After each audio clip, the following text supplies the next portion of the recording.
وماله وماله وماله قوم قوم قوم قوم.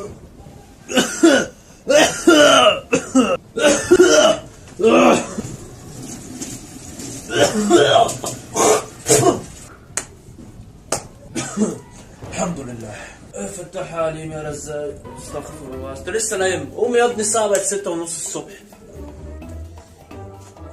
طب سؤال بس معلش، هو النهارده الجمعة؟ لا. العيش خلص؟ لا. في زبالة عايزة تترمي؟ لا برضه. طب مصحيني ليه؟ يا ابني ده أحلى حاجة الصحيان بدري في الشتاء ده. هو اللي أعرفه إن العكس، يعني الشتاء ده بيكون محتاج نوم أو هدوء، أو تقعد كده بقى متدفي مع كوباية شاي وأغنية الميادة الحناوي في الباك جراوند كده.